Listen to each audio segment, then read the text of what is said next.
Hi, this is Tim of the 1916 Company. Welcome and thanks for logging on. If you love this watch, email us, Team Mosso at the1916company.com for purchase pricing and availability questions concerning this watch. Today we're discussing a legend. A lot of people know about this watch. Very few people have seen it in person. Made in 2003 in 90 pieces in platinum. This is the Breguet Type 20 Transatlantique 3827 PT. It's the famed Salmon dial Type 20, the Transatlantique that features a level of opulence uncommon on this series, especially at that period in time.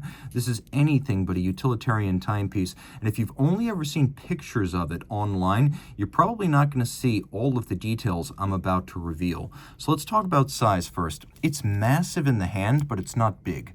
39 millimeters in diameter, it's 14.4 millimeters thick, it's 45.5 lug-to-lug with a 21 millimeter spacing between the lugs. We'll throw it on my wrist, which is 16 centimeters in circumference. Just keep in mind, this is a brand new Breguet factory strap, so it's very stiff. It hasn't been broken at all. That's going to cause my wrist to look a little bit more pinched than it would be if the strap were softer. Rest assured, the edges of this watch, the lugs are so far inboard of the edge of my wrist, I could actually recommend this for a wrist as small as 13.5 centimeters circumference, especially as the strap softens up.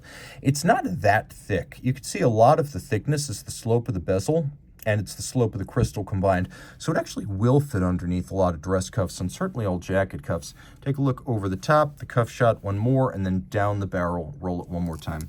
The strap is very substantial. We have medium rectangular scale, symmetrical scale, alligator leather, semi-gloss, medium brown. We've got a folded edge with a monotone stitch, calfskin lining. You can see monotone stitch, a little bit of bolstering, and so it's got a bit of volume.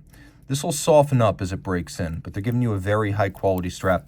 Nothing about this strap feels thin or slipshod or subpar. This is really an excellent example of a brand's strap living up. There's a lot of cheap alligator out there these days where they take only a shaving of the top of the hide and the rest of it is just some sort of synthetic or cotton. This is all hide. Very impressive.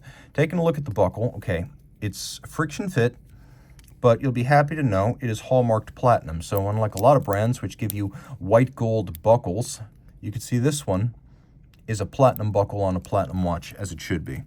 The case is fascinating. It's got a coined flank. It's got a knurled bezel that is bidirectional, as it is a aviator's style bezel, not a dive bezel. Line it up with the minute hand. And now you've got a timing reference that you can use concurrently with the chrono.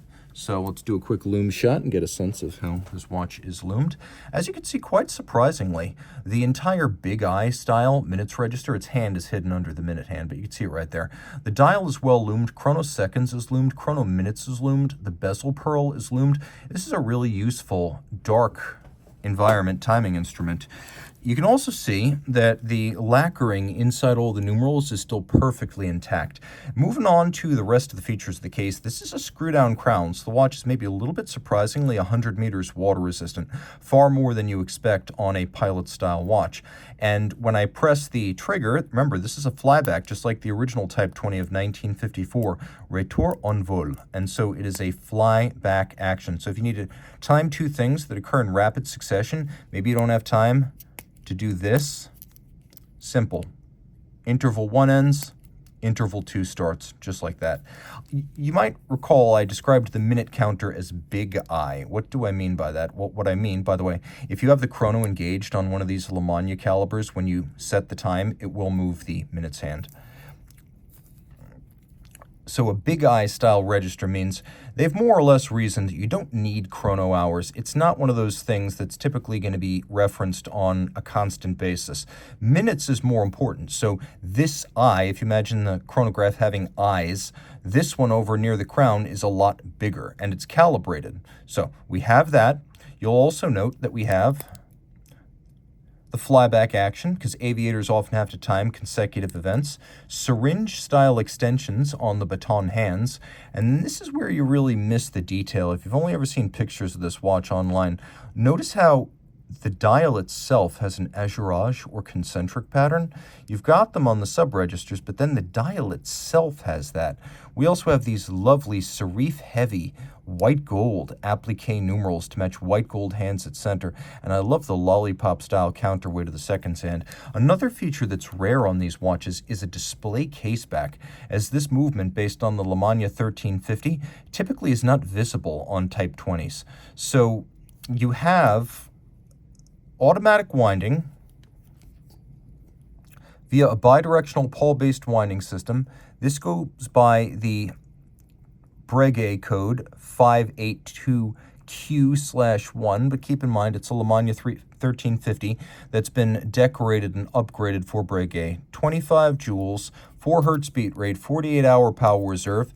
It has a cam lateral clutch system, which you can see in action right here. That's the cam, and then that's the clutch. By the way, the cam feel is superb. The pieces are nicely decorated, and it has a quick set. It doesn't have a stop seconds function. That's the only refinement that Lemania movement lacks, but you can see a really good-looking caliber in a case that is uncommonly water-resistant for a pilot-style watch. Just a really good-looking movement. It's not Apex Autologerie. It's not something you're going to confuse with, the likes of what you'll find in a 3237 or something like that. But this is definitely as luxe as the 39mm Type 20 has ever been. And it's one of my favorite Breguet watches of all time. Reach out to Team Mosso at the 1916company.com for purchase and pricing details.